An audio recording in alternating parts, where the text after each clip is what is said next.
방송에서 제공하는 투자 정보는 투자 판단에 대한 조언입니다. 방송에서 제공하는 주식의 가치, 가격 상승 및 가격 하락에 대해서는 방송사에서 보장하지 않습니다.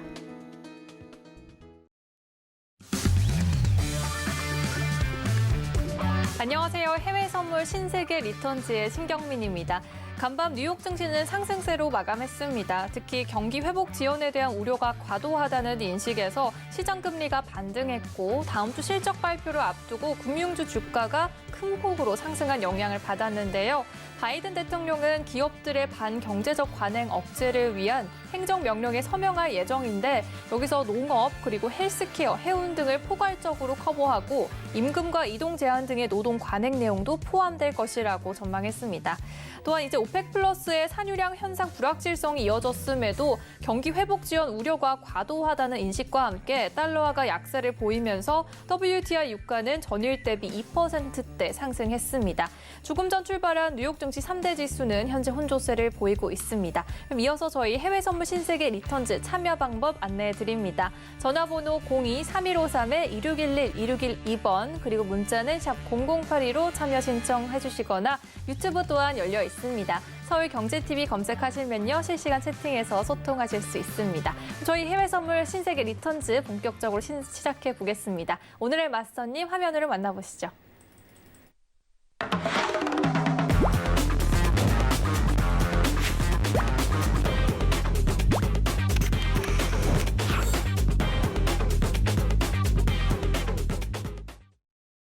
네, 월요일장은 차트나스자 마스터님과 함께합니다. 마스터님 안녕하세요. 네, 안녕하세요. 네, 반갑습니다. 인사 부탁드립니다. 네, 안녕하세요. 차트남자입니다. 첫 월요일부터 여러분들한테 인사를 드리게 되는데 요새 시장이 되게 많이 어려우실 것 같아요. 그래서 제가 일단 오늘은 좀 여러분들한테 좀 과거 사례들을 통해서 어떠한 이슈들이 있었는데 그러한 이슈들을 통해서 여러분들한테 좀 이러한 일들이 있었고 그다음에 이제 최근 시점에서 봤을 때 앞으로 어떠한 방향성이 좀 나올 것인가 이 부분에 대해서 약간 얘기를 좀 나눠보는 시간 갖도록 하겠습니다. 잘 부탁드립니다.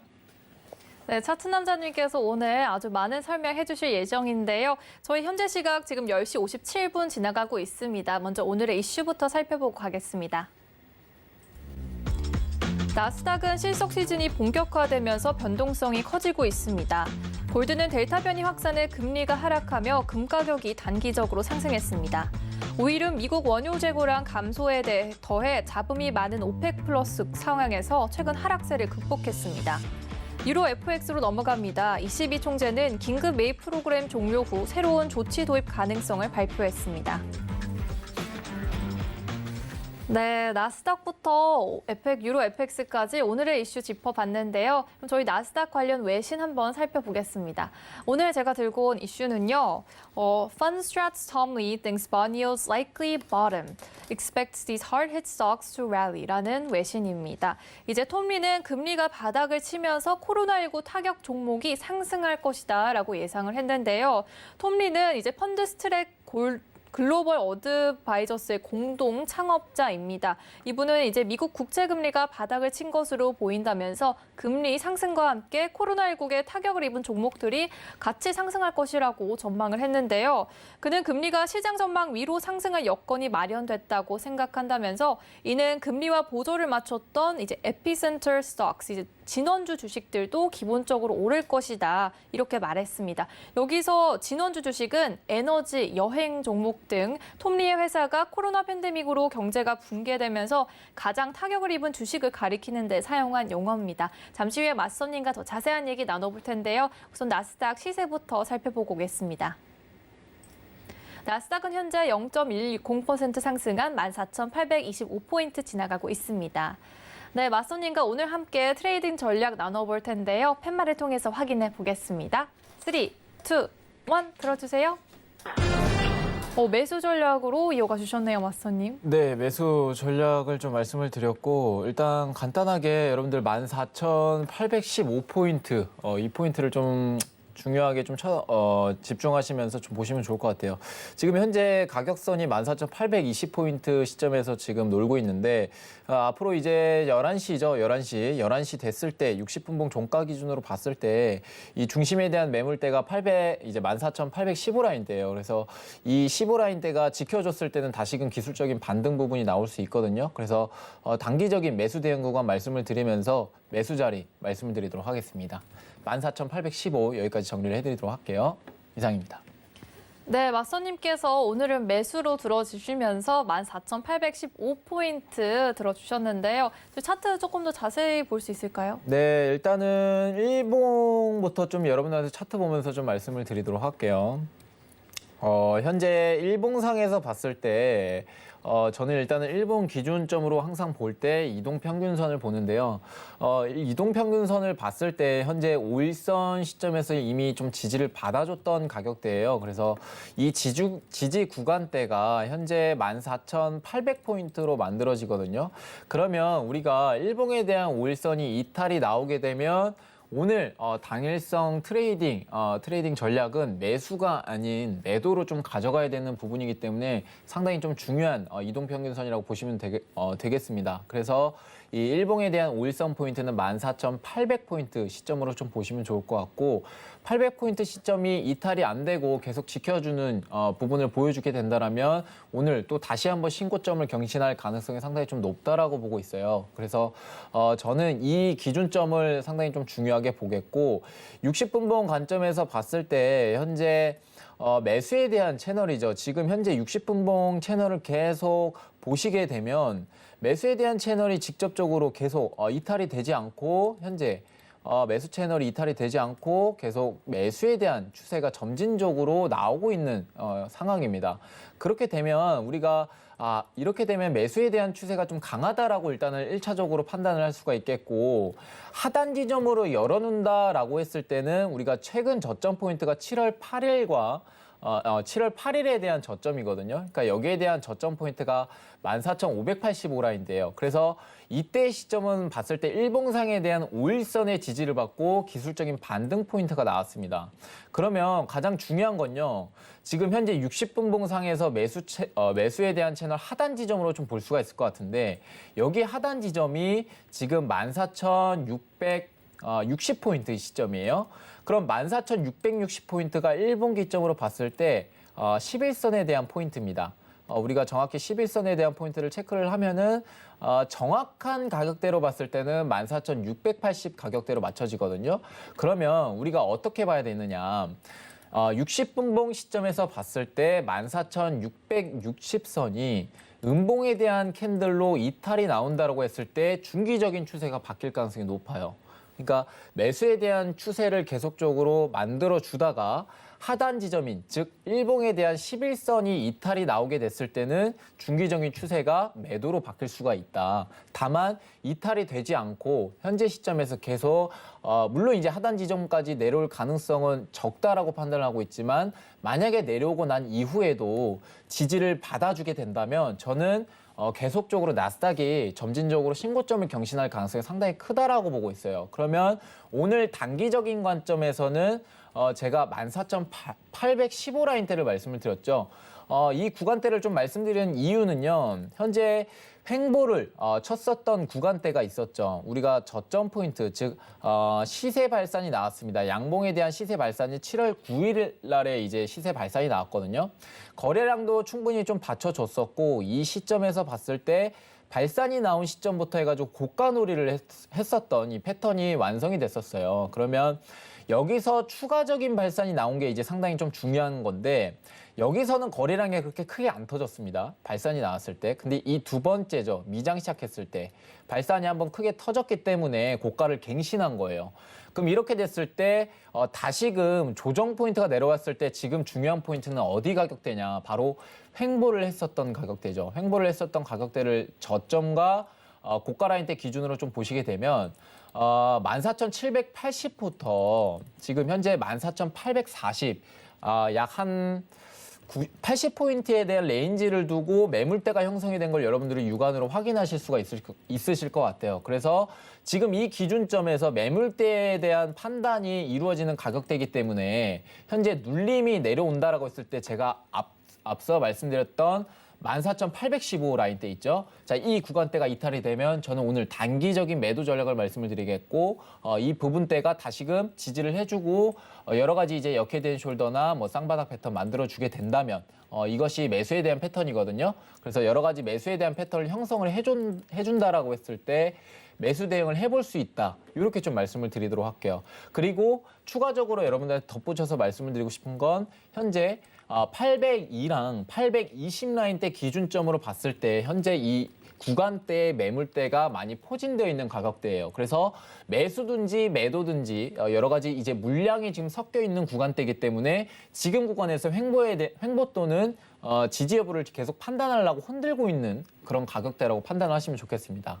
그러면 제가 정리를 해드리자면 중기적인 추세에서 봤을 때 14,000 아까 60분봉 채널상 말씀드렸죠. 14,660 라인대 이 구간대가 이탈이 된다라고 했을 때 일봉에 대한 11선이 이탈이 되는 것이기 때문에 중기적인 매도에 대한 추세가 나올 가능성이 높다라고 정리를 드리겠고 두 번째로 말씀을 드려봤을 때 현재 15분봉에 대한 추세죠.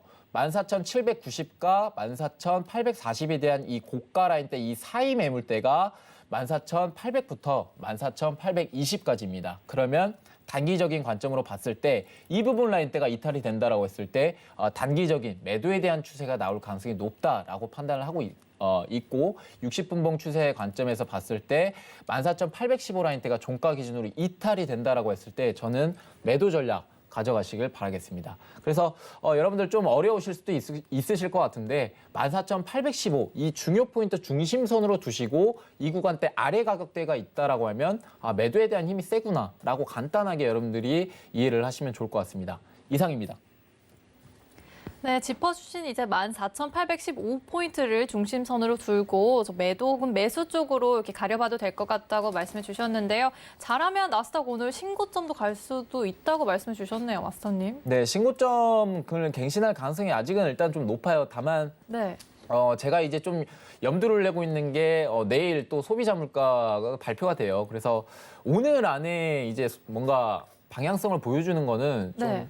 관망 심리가 좀 짙어지기 때문에 오늘은 좀 다소 힘들지 않을까라고 이제 보고 있는데 네. 아무래도 이제 뭐 소비자 물가 발표도 있겠지만 뭐 이번 주에 이제 또 파월의 발언들이 또 예정되어 있어요. 그래서 그렇죠. 이 부분에 대해서 또 다시 인플레이션 얘기라든지 뭐 네. 테이퍼링에 대한 어떤 코멘트가 좀 나올지에 대해서 시장이 또 방향성이 갈릴 것 같은데 좀 더 완화적인 발언을 계속 한다라고 했을 때는 저는 나스닥이 지금 상황상에서 봤을 때 금리가 지금 많이 떨어져 있는 구간대거든요. 네. 그래서 앞으로 이제 나스닥이 좀 성장주가 많이 포진되어 있는 편입되어 있는 지수인 만큼 저는 충분히 좀 사상 최고치를 또 다시 경신할 수 있다라고 좀 보고 있기 때문에 오히려 좀 안전하게 좀 대응을 하신다라면은 중요 이제 내일 있을 소비자 물가와 앞으로 있을 이제 파월 의장 이 발언들을 어느 정도 보시면서 그때 가서 좀 대응하셔도 좋을 것 같습니다. 이상입니다.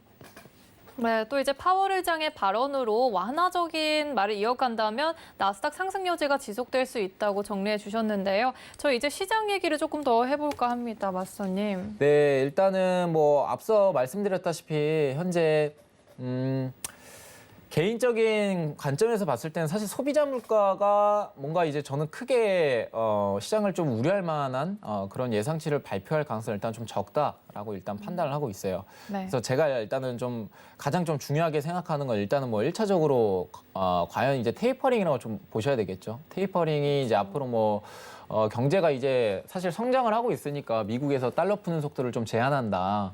달러 푸는 속도를 조금 줄이겠다라는 얘기들이 계속 나오고 있는 건데 네.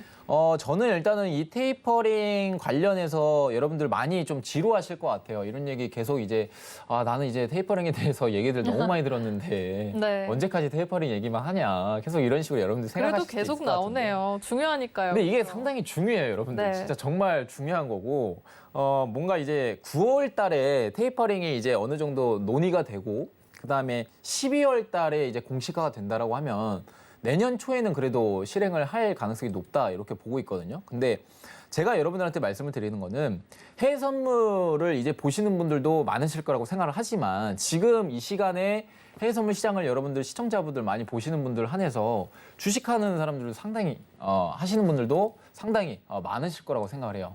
근데 이 테이퍼링 관련해 가지고 얘기가 나왔을 때요. 증시가 좀 무너졌었습니다.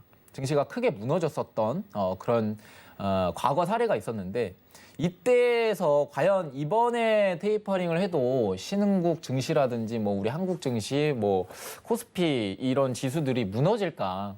이 부분 여러분들 되게 궁금해하실 것 같아요. 그래서 일단은 저는 먼저 과거 사례를 통해서 이러한 일들이 있었고 그 이후에 테이퍼링이 시작이 된다라면 과연 미국이 금리 인상이라든지 이런 달러 푸는 속도를 제한을 하는 것에 대해서 어떻게 좀 급하게 아니면 뭐 시기를 좀 앞당길 수 있을 만한 그런 지표들을 보고 나서 그게 이제 진짜 쉽게 할 수 있는 것인지 이 부분에 대해서 간략하게 좀 얘기 드리는 시간 가져가 보도록 할게요.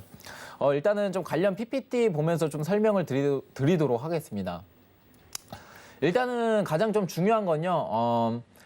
테이퍼링을 처음 시작했었던 시기가 있었어요. 이 부분에 대해서 자꾸 구두로 이제 간략하게 설명만 드렸지 자세하게 설명드리는 시간은 없었거든요. 그래서 오늘 제가 이 시간을 비롯해서 간략하게 좀 설명을 드리도록 하겠습니다. 처음으로 이분 얼굴을 제가 뵀네요. 그렇죠. 벤 말로만 버냉키라는 듣다가, 사람이 네. 되게 산타클로스 같이 생겼어요. 네. 저도 딱 봤을 때 되게 인자하게 이제 생기셨는데 욕을 많이 드셨죠. 그쵸. 사실 예고 없이 이제 테이퍼링을 언급하는 바람에 욕을 상당히 많이 먹었습니다. 이 금융시장 네. 내에서도. 시장을 크게 흔드신 분이라고. 그렇죠. 시장을 좀 많이 흔들었었던 아주 좀 대단한 사람이에요. 그래서 일단은 제가 뭐 이런 얘기를 왜 드리냐면 2013년 5월에 여러분들 테이퍼링 첫 언급이 시작되기 시작했어요. 이때가 이제 미국의 경제 성장이 계속적으로 올라오고 있었던 국면이었고 다른 나라들 뭐 브라질, 터키, 러시아 뭐 이런 신흥국에 대한 나라들은 경제 성장이 좀 부진한 그런 상태였습니다. 그래서 일단은 뭐 첫 번째로 말씀드렸대 2013년도 5월 달에 테이퍼링이라는 얘기가 첫 언급이 되었다. 테이퍼링이라는 이 사전적 단어는 이제 어떻게 보면 좀 줄인다라는 얘기로 해석이 되거든요. 그래서 요거를 이제 줄인다라는 거는 뭔가 조인다라는 거죠. 물 수도를 좀 조인다. 이런 식으로 좀 이해를 하시면 좋을 것 같은데 네.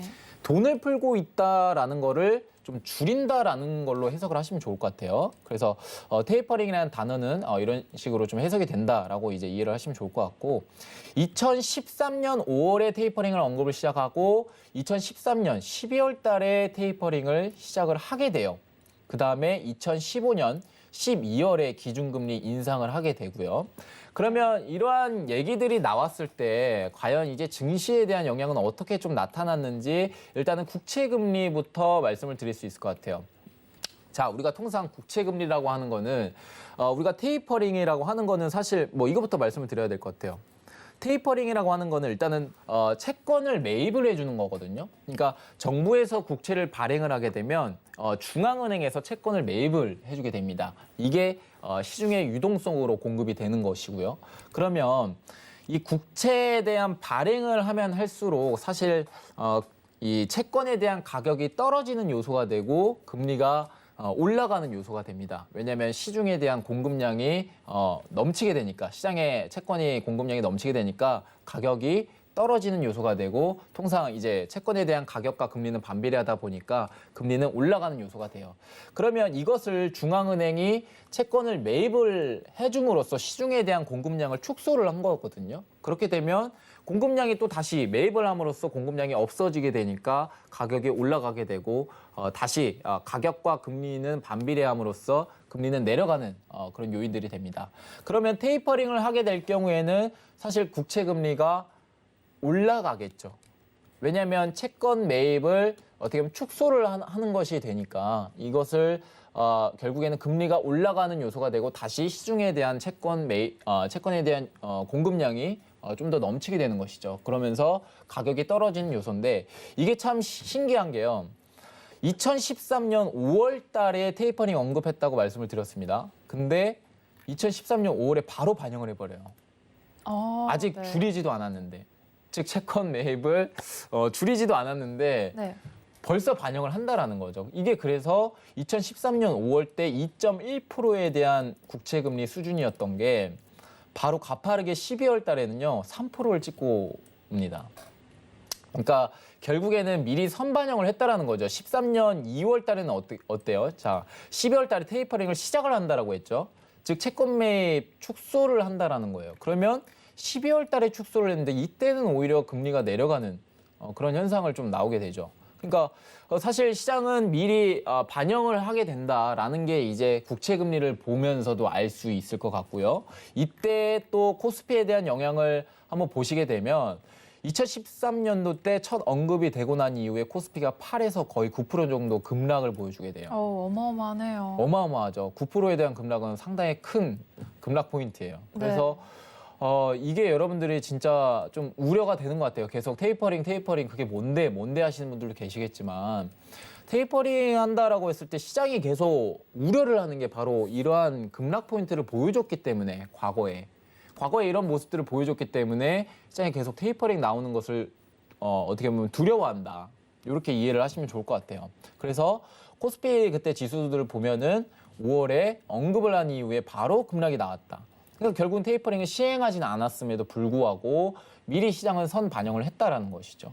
그래서 이 부분이 여러분들이 참 중요하게 생각을 하셔야 될 게 9월 달에 지금 첫 언급이 시작이 된다라고 여러분들한테 말씀을 드렸잖아요. 그러면 이번 증시에서도 선반영이 될 가능성을 일단은 우리는 배제로 깔고 가야 돼요. 배제할 수가 없겠죠. 언급만 돼도 이제 흔들리겠네요. 그렇죠. 아무래도 언급만 돼도 지금 근데 사실 이러한 얘기들도 많이 나오고 있어요.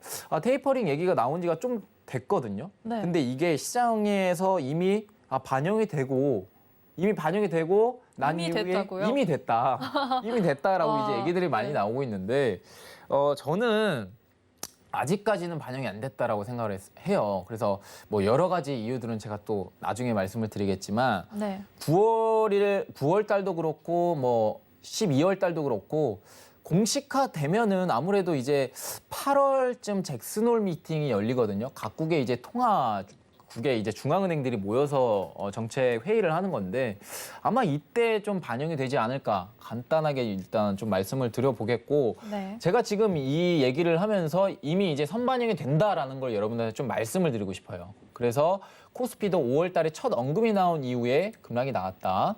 거기에 따라서 이제 국채 금리도 13년 5월 달에 2.1% 수준에서 바로 3%까지 계속적으로 가파르게 상승했었다. 가파르게 반영이 되고 있었다라는 걸 여러분한테 말씀을 드리고 싶습니다. 그리고 이제 추가적으로 좀 말씀을 드리고 싶은 건 참 신기한 게 있어요. 미국의 이제 S&P 500 지수 이 증시는 그때는 좀 영향을 좀 미미했다. 이렇게 좀 판단드릴 수 있겠는데 이때 대체적으로요. 미국 증시가 상당히 영향을 크게 받지 않았어요. 되게 적게 받았습니다. 그러니까 조정이 2013년 뭐 5월 달에 이제 미국 채금리 뭐 상승하고 뭐 이때 이제 달러도 좀 소폭 상승하게 되는데 이때 이제 코스피가 급락이 나왔잖아요. 네. 근데 S&P 500 지수는 완전히 소폭에 대한 조정을 받았어요. 그러니까 우리가 이제 또 이것을 보면서 또 알 수가 있겠죠. 2013년도 때 보면요.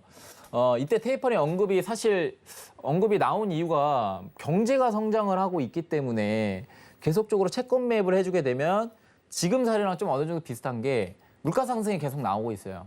그렇죠? 물가 상승이 계속 나오고 있기 때문에 만약에 이제 채권 매입을 계속 하면 할수록 어떻게 보면 물가 상승을 우려를 할 수 있기 때문에 미국에서 달러 푸는 속도를 빨리 줄이자 이런 얘기가 나왔던 거거든요. 네. 그러니까 이때도 2013년 미국 경제 성장은요 지금과도 비슷했습니다. 지금과도 비슷했기 때문에 테이퍼링 얘기가 나왔었고 그때 이제 조정 포인트를 보면은 그렇게 크게 조정을 받지는 않았다. 근데 코스피 보면은 완전히 급락 포인트 나왔잖아요. 그러니까 사실 이때도 지금 시기 국면이랑 좀 대비해서 이제 말씀드릴 수가 있겠는 게 신흥국이랑 그러니까 어떻게 보면 신흥국이 뭐 개발도상국이라고 말씀을 드릴 수도 있겠는데 미국은 선진국이잖아요. 근데 이때도 경제 성장이 좀 차별화가 이루어졌었어요. 그러니까 미국은 막 이렇게 상승하고 있는데 경제 성장이 다른 나라들은 계속 부진한 그런 국면이었다 보니까 테이퍼링을 했을 때 아무래도 미국은 경제 성장이 잘 돼가고 있는 미국은 조금 조정에 대한 포인트를 받고 그 외에 이제 좀 그에 반해 뭔가 이제 코스피 한국 경제 성장은 좀 더뎠거든요. 금융위기 이후로. 그래서 이때 조정이 크게 받았다. 근데 지금과 얼추 좀 저는 상황이 좀 비슷하다라는 얘기예요. 아, 그럼 이번에도 우리 시장이 좀 영향을 받을 수 있다, 조정을 받을 수 있다, 이런 말씀? 저는 근데 이렇게 급락에 대한 포인트는 받지 않을 거라고 생각을 하는 게 네. 물론 이제 저는 조정이 좀 내려온다라는 생각을 하고 있어요. 뭐 여러 가지 이유들을 제가 좀 설명을 드리겠지만 이미 사실 학습 효과라고 하잖아요, 사실. 뭐 학습 효과라고 하기 때문에 이미 한번 대여봤기 때문에 사실 네. 선제적으로 뭔가 대응하지 않을까. 그게 이제 대표적으로 얘기가 나왔던 게 우리가 한국은행으로 봤을 때 금리 인상이죠. 8월 달에 금리 인상 시사를 했잖아요. 그래서 미리 이제 이러한 것을 대비를 해서 만약에 이제 테이퍼링을 하게 되면 미국에서 금리 인상을 할 것이고 금리 인상을 하게 되면 사실 한국은행 입장에서 봤을 때는 미국이 금리 인상을 하니까 어떻게 보면 따라서 금리 인상을 해야 되는 어떻게 보면 시장이 예상치도 못한 그런 변수들을 뭔가 정책들을 펼칠 수가 있기 때문에 그때에 대해서는 증시가 더 크게 무너질 가능성이 높아요. 그래서 오히려 한국은행이 선제적으로 좀 대응하고 있고 이 부분에 대해서 미리 한번 대여봤기 때문에 다른 미국에서도 지금 현재 눈치 보고 있는 상황이에요. 그래서 저는 과거 사례를 비롯해가지고 큰 하락은 보여주진 않겠지만 그래도 어느 정도 조정은 좀 내려올 것이다. 저는 이렇게 판단을 하고 있어요. 그래서 추가적으로 좀 말씀을 드려보면은 이때 이제 뭐 달러 얘기도 좀 얘기를 안 드릴 수가 없겠는데 2015년 금리 인상을 한다라고 말씀을 드렸죠. 2014년 6월 달에 달러가 초강세 현상이 나와요. 네. 달러에 대한 초강세 현상이 나왔는데 이때 관점 보면은 제가 초반에 말씀드렸던 2015년 12월 달에 기준금리 인상한다고 말씀을 드렸습니다. 근데 뭐 달러도 미리 선반영을 하고 있었죠. 2014년 6월 달부터 올리기 시작해요. 근데 사실 뭐 테이퍼링 한다라는 게 2014년 1월 달부터 시작했다 보니까 이때는 막 이제 변동성이 좀 많이 확대가 됐었어요. 달러 자체가 움직임이 좀 많이 흔들었었죠. 근데 그때 이후로 6월 달 이후로 이제 초강세 현상이 나오면서 달러도 기준금리에 대한 인상을 어느 정도 좀 반영이 나왔다. 그리고 이제 이때 이후에 사실 뭐 증시에 대한 신흥국 증시도 많이 무너졌었고 뭐 코스피 뭐 미증시 할 거 없이 다 무너지는 그런 현상을 보여줬는데 달러가 이렇게 초강세 현상이 나왔는데 증시가 왜 무너지냐라고 이제 여러분들 또 궁금해하실 수도 있으실 것 같아요. 그래서 제가 간략하게 말씀을 드리면 이 테이퍼링에 대한 영향을 좀 받았다라고 말씀을 드릴 수가 있겠는데 우리가 통상 테이퍼링이라고 하는 거는 통화 공급량을 축소를 하게 되는 거잖아요, 사실. 그렇죠? 네. 그렇게 되면 달러에 대한 조달 비용이 올라갑니다. 왜냐하면 달러를 아무래도 시중의 공급량을 줄이게 되다 보니까 달러에 대한 가치가 상승을 하게 되고 여기에 가치 상승에 따른 달러를 조달하는 그런 비용이 올라갈 수밖에 없는 게 당연한 이치라고 생각을 하시면 좋을 것 같아요. 그래서 달러에 대한 조달 비용이 올라가면 뭐 당연히 추가적으로 달러에 대한 강세 현상이 나오고요. 네. 그다음에 달러에 대한 강세 현상이 나오게 될 경우에는 위험 자산에 대한 달러 회수 현상이 나오게 됩니다. 왜냐하면 아무래도 나는 안전하게 달러를 가지면서 수익을 낼 수 있는데 굳이 위험 자산에 투자할 수 있는 그런 심리가 좀 위축될 수밖에 없겠죠. 네. 그래서 이 부분에 대해서 위험 자산에 대한 달러 회수 현상이 나오게 되고 위험 자산에서 결국엔 자금 이탈 현상이 나오게 된다. 그래서 결론적으로 봤을 때 우리가 테이퍼링이라고 딱 하면은 사실 미증시의 조정을 야기하는 게 아닌가. 즉 하락을 야기하는 게 아닌가라고 여러분들이 되게 그런 생각을 하시면서 우려를 하게 되는 것 같아요. 그래서 저는 간단하게 과거 사례를 통해서 이런 테이퍼링에 대한 영향을 받았다 이렇게 좀 말씀을 드릴 수 있을 것 같은데 네. 지금 시간 관계상 제가 일단은 간략하게 이렇게 좀 설명을 드리겠고 제가 추가적으로 뒤에서 좀 설명드리는 시간 가져가 보도록 하겠습니다. 네, 이상입니다. 네, 맞서님께서 저희 테이퍼링 역사 그리고 지금까지 자세히 설명해 주셨는데 유튜브에 이런 질문이 들어왔어요. 델타 변이가 극성인데 테이퍼링 쉽지 않아서 유동성 더 연장되는 거 아닌가요? 이런 질문이 있네요. 잠시만요. 유동성을 연장하지는 않을 것 같고요. 제가 봤을 때 이 델타 변이가 이제 델타 변이 바이러스 자체가 네. 저는 뭔가 이제 큰 악재라고 생각하지 않아요. 생각보다 큰 악재가 아니에요. 그렇죠. 저는 왜냐하면 이제 치사율이라고 이제 볼 수 있겠는데 네. 이 델타로 인해서 이제 사망했다라는 이 인원수가 그렇게 많지는 않거든요. 네. 그래서 일단은 저는 1차적으로 봤을 때 치사율이 그렇게 높지 않다라는 점과 이제 모더나라든지 화이자 제가 뭐 누누이 말씀을 드리겠지만 이 예방률 접종률이 좀 비슷해요.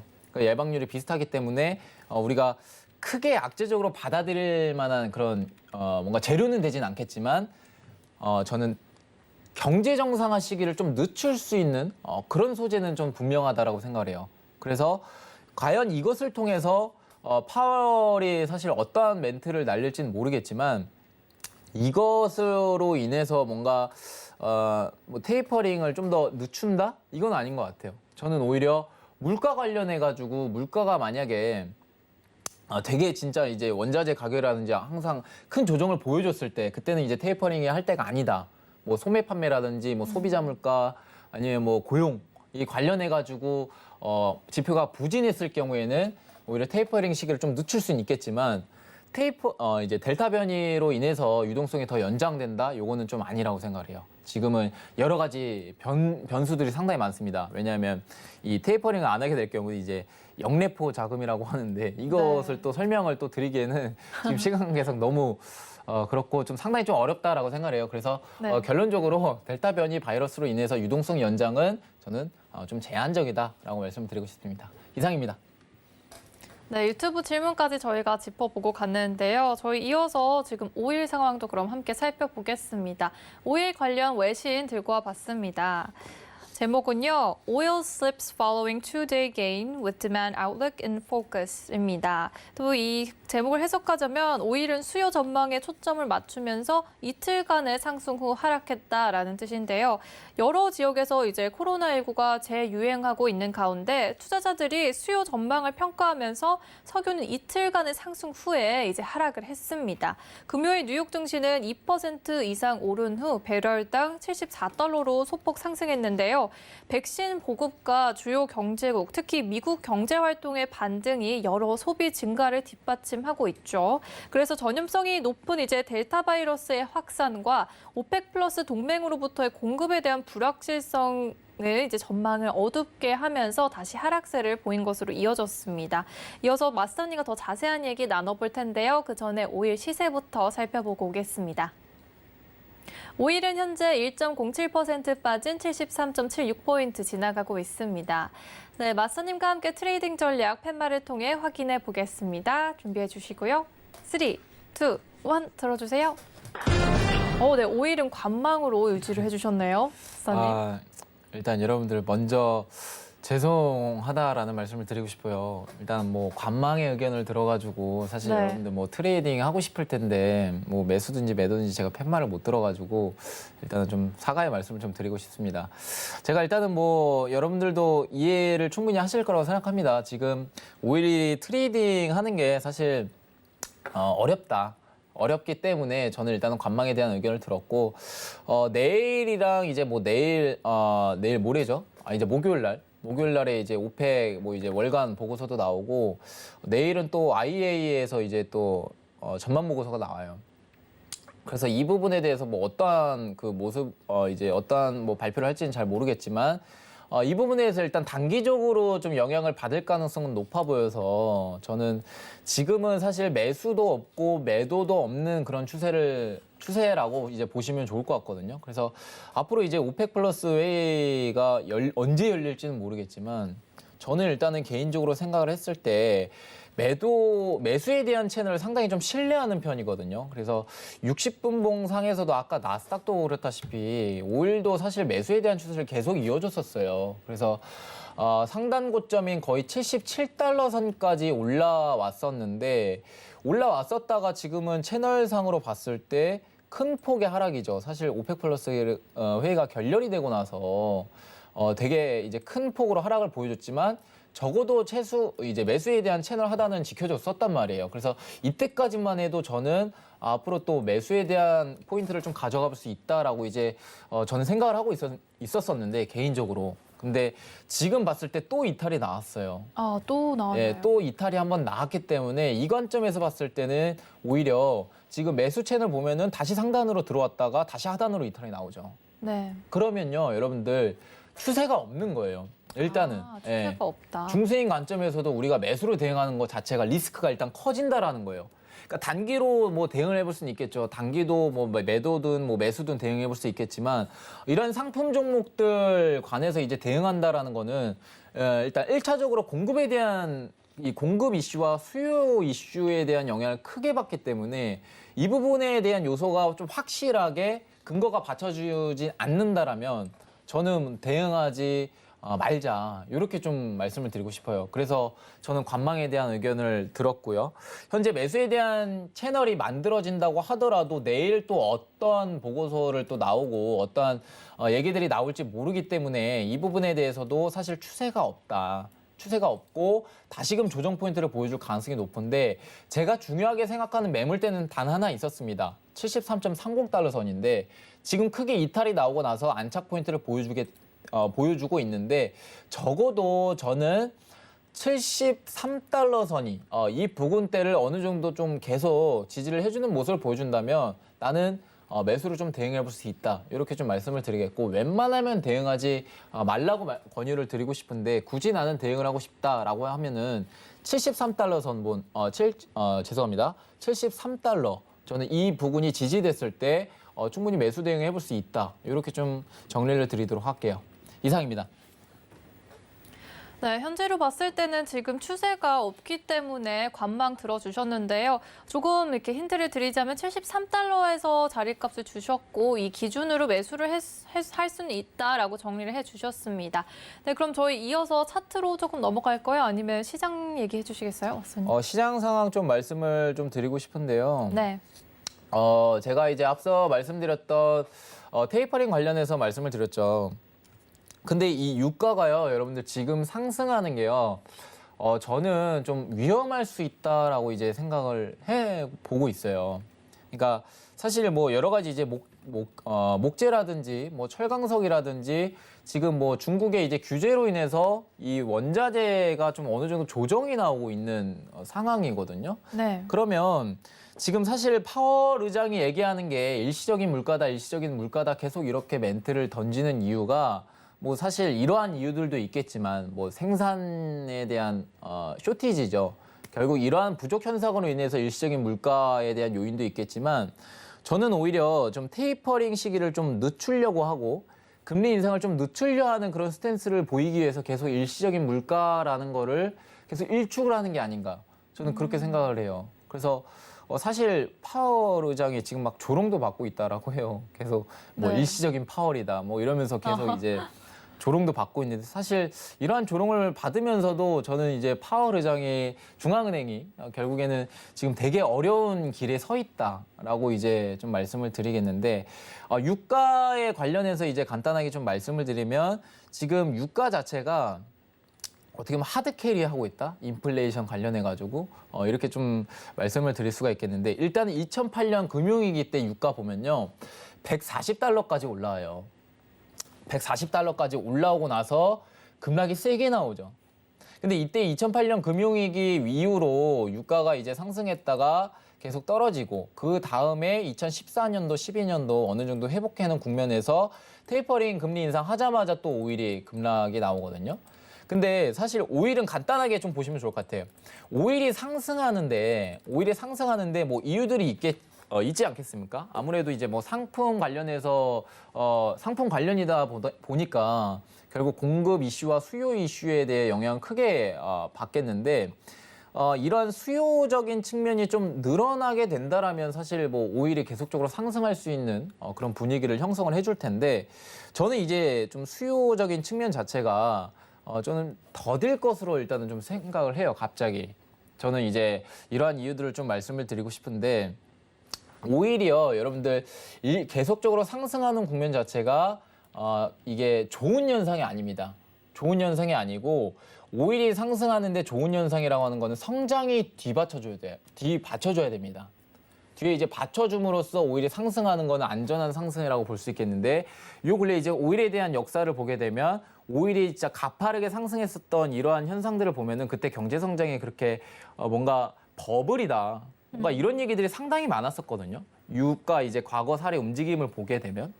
그래서 저는 지금 시점에서 봤을 때도 결국 부양으로 인해서 경제 성장이 나온 분위기지 결국 실질적으로 경제 성장이 나오고 있는 국면은 아니거든요. 그러니까 우리가 뭐 통상 이제 소매 판매 지표를 보고 나서도 우리가 알 수 있을 것 같은데 소매 판매가요. 우리가 미국에 대한 부양책이 있었잖아요.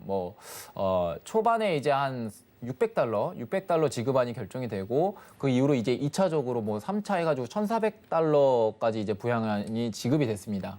근데 이 지급 시기에만 소매 판매 지표가 뭐 성장하는 갑자기 뭐 급격하게 좀 오르는 그런 수치를 발표하고 이게 어느 정도 좀 꺼지는 국면에서 봤을 때는 소매 판매가 되게 부진한 상태로 나오게 돼요.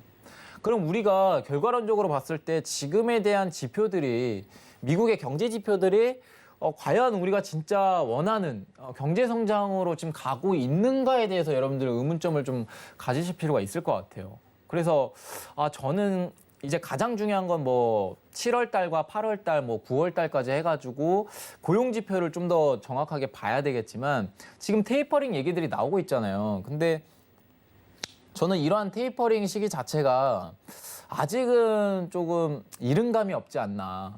저는 오히려 좀 이러한 재난지원금이라든지 뭐 부양책으로 인해서 지금 경제 성장이 지금 나타나고 있는 국면이지 사실 뭐 옐런 입장에서도 저는 좀 뭔가 화날 것 같아요.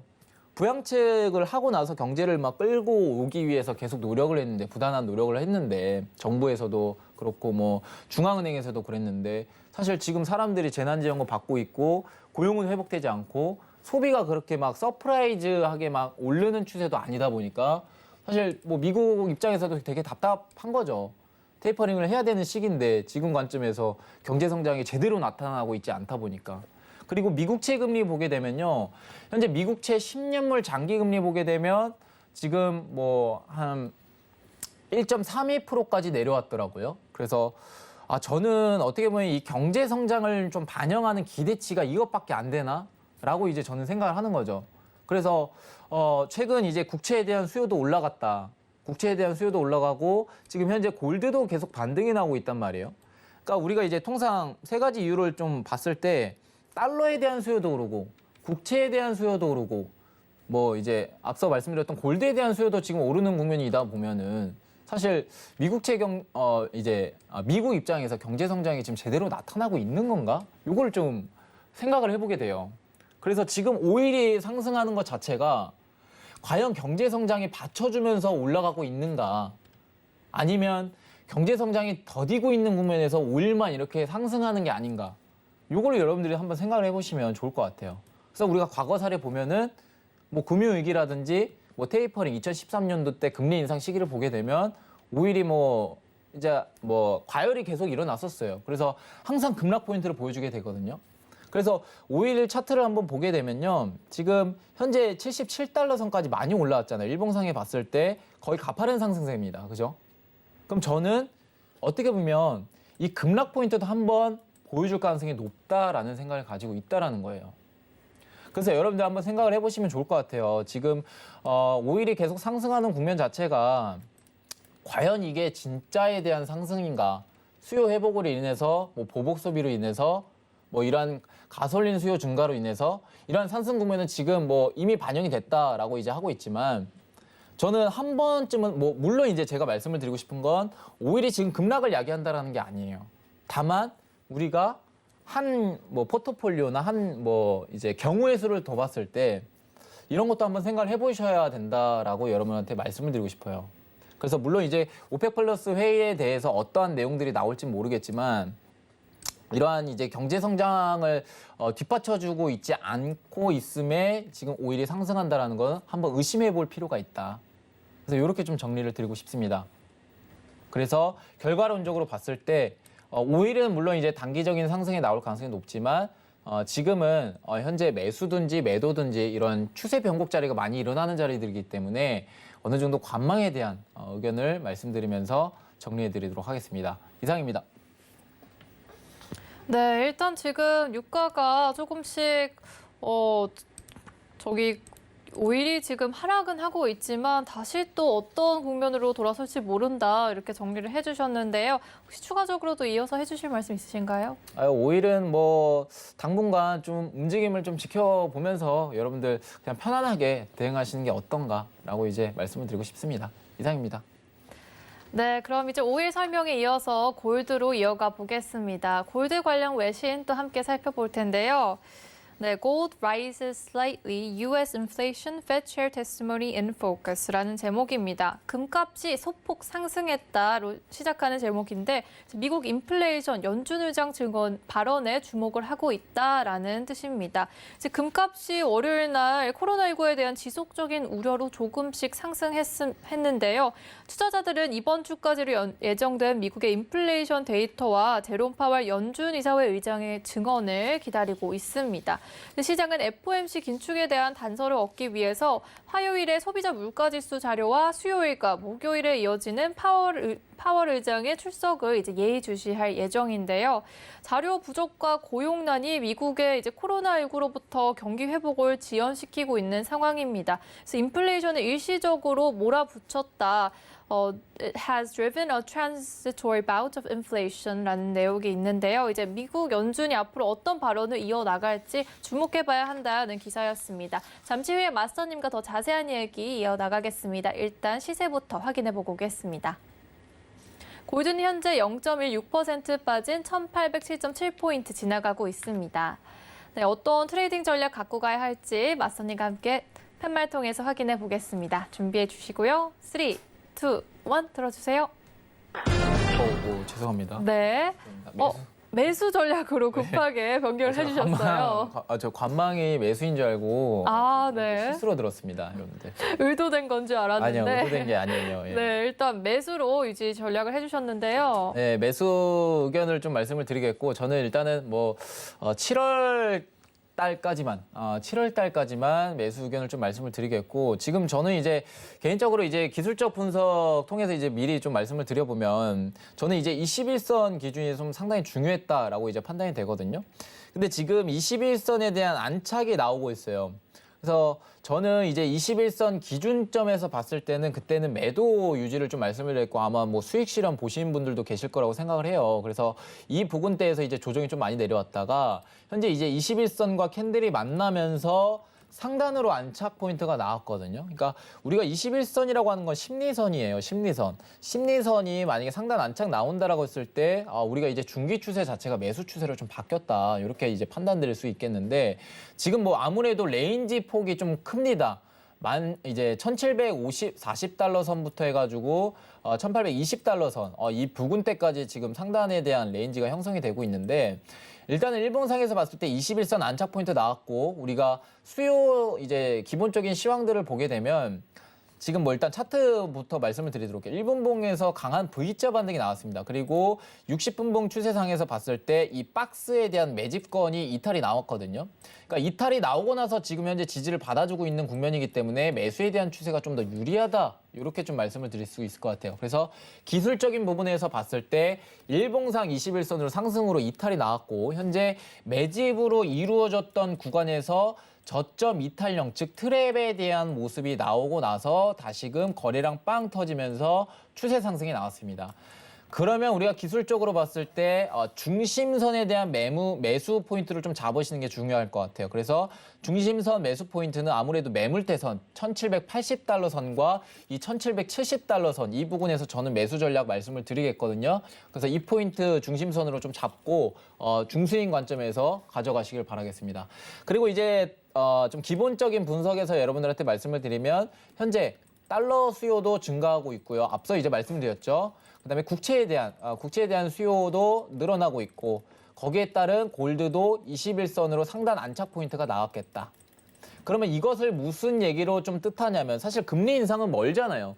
금리 인상은 2022년이라든지 2023년 이럴 때 이제 인상을 한다라는 얘기들이 나오기 때문에 미국에서도 금리 인상을 그렇게 쉽게 하지 못합니다. 여러 가지 이제 제가 신흥국 증시에 대해서도 눈치를 보고 있는 국면이기 때문에 금리 인상 쉽게 하지 못해요. 그래서 골드를 중수인 관점에서 말씀을 드려보면, 지금 현재 관점에서 매수에 대한 추세가 좀 나올 가능성이 높다.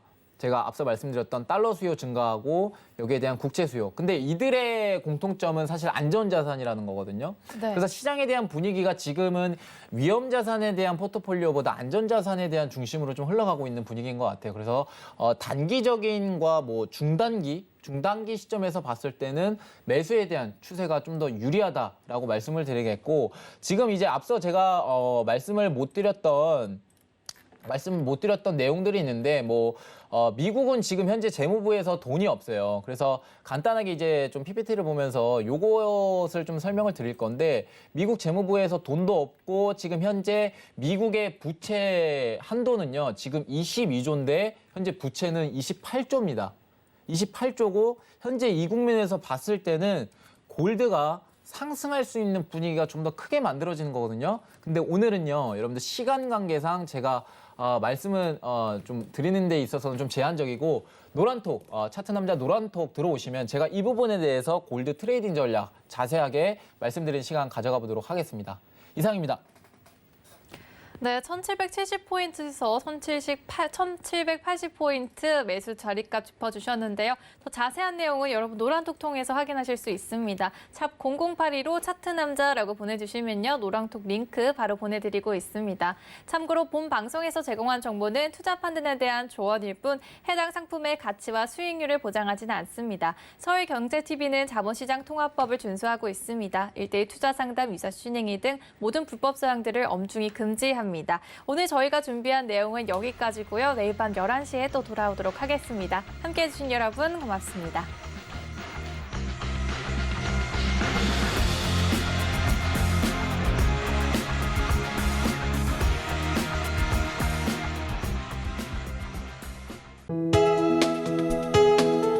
본 방송에서 제공하는 투자 정보는 투자 판단에 대한 조언입니다. 방송에서 제공하는 주식의 가치, 가격 상승 및 가격 하락에 대해서는 방송사에서 보장하지 않습니다.